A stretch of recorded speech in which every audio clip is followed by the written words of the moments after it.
Com suas histórias de amor, os romances românticos criam um público leitor fiel. Em meio a encontros e desencontros dos protagonistas, os leitores são incorporados ao texto e se divertem com o retrato animado de seus valores e costumes.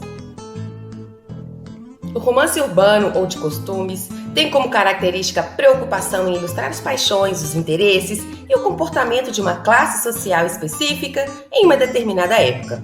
A estrutura desse romance apresenta um herói e uma heroína que se apaixonam um pelo outro e precisam superar obstáculos para viverem felizes para sempre. A apresentação dos costumes da elite brasileira definiu o projeto literário do romance urbano. Joaquim Manuel de Macedo e José de Alencar adotaram o mesmo pano de fundo, o Rio de Janeiro, capital do Império, para as histórias de amor.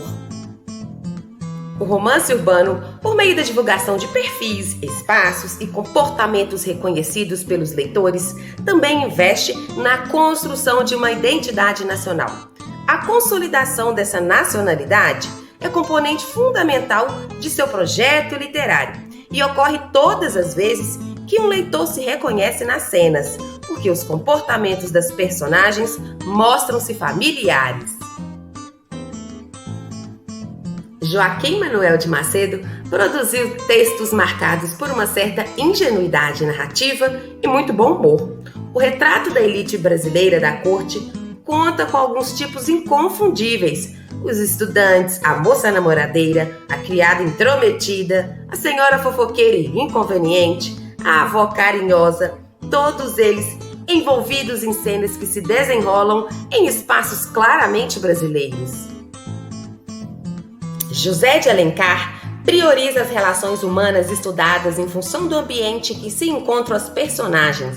Embora a idealização romântica continue sendo uma marca característica das suas narrativas, ele examina a sociedade de modo mais detalhado, criticando valores condenáveis, como o casamento por interesse, o que dá um caráter mais realista às histórias de amor. Gonçalves Dias, em sua poesia indianista, transformou o índio em um participante decisivo do processo de construção da identidade nacional. José de Alencar fez o mesmo em alguns de seus romances, de onde brotam, em meio à natureza exuberante, modelos heróicos de índios, dos quais os brasileiros podiam descender com orgulho. O romance indianista fornece aos leitores brasileiros obras em que o passado histórico do país é reconstruído quando possível, ou inventado quando necessário. O índio é elevado à condição de herói, que representa o povo americano, ao mesmo tempo em que se comporta de acordo com os mais nobres princípios da sociedade burguesa: honestidade, bravura, paixão, humildade, tão valorizados pelo romantismo. Os romances indianistas trazem ainda uma outra marca exemplar. A apresentação dos protagonistas é feita com base nas características da natureza exuberante. Assim, os traços nacionais ficam ainda mais reforçados, porque essas personagens não apenas nasceram no Brasil, mas são exemplos vivos das belezas inigualáveis do país. José de Alencar elaborou um panorama da história e da cultura brasileira. Ele dividiu o período de formação do povo e do país em 3 fases e depois escreveu um romance indianista tratando cada uma dessas fases. O Birajara aborda o primeiro momento, que antecedeu a chegada dos colonizadores portugueses. Nessa obra, o leitor é introduzido a uma série de lendas e mitos da terra selvagem e do povo que nela habita.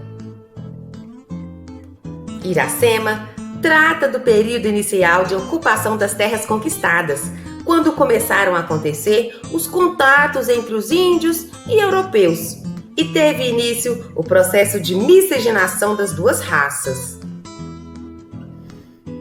Em O Guarani, o processo de colonização já está adiantado e o escritor procura mostrar como os nobres portugueses enfrentavam os desafios apresentados pela natureza virgem, além de enfatizar a importância do índio, verdadeiro herói americano, na superação destes desafios.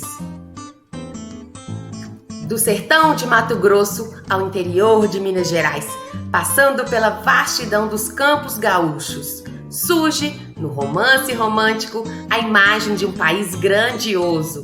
A descrição de espaços e costumes desconhecidos estabelece o confronto entre tipos rurais e urbanos, ampliando assim o conhecimento que se tinha do Brasil na primeira metade do século XIX. O regionalismo traz para o centro do romance romântico as paisagens e os tipos de um Brasil desconhecido, como os vaqueiros dos Pampas e os sertanejos do Nordeste. Nessas obras é apresentada uma sociedade rural de comportamentos e valores bem diferentes daqueles da corte. O país, que emerge dos romances regionalistas, configura-se como gigantesco na extensão e arcaico nos costumes. Revelar o Brasil para os brasileiros. Esse objetivo define o projeto literário dos romances regionalistas. Na primeira metade do século XIX, a conduta das pessoas que viviam nas cidades era muito influenciada por modelos importados da Europa. Foi aí que alguns escritores românticos decidiram, então, usar suas narrativas para divulgar os aspectos locais, ignorado por alguns de seus contemporâneos. Dos 21 romances escritos por Alencar, 4 são considerados regionalistas. Nessas obras, há uma mudança no campo de observação do escritor. Ele desloca o seu olhar da capital do Império, o Rio de Janeiro, para o ambiente urbano e passa a se concentrar nas características regionais. Nesses romances, também há uma clara inversão de papéis em relação aos romances urbanos que escreveu, nos quais as mulheres ocuparam o primeiro plano e são figuras fortes. Nos romances regionalistas, o destaque fica com as personagens masculinas, apresentadas em toda sua ignorância e rudez, enfrentando os desafios da vida. As mulheres assumem papéis submissos.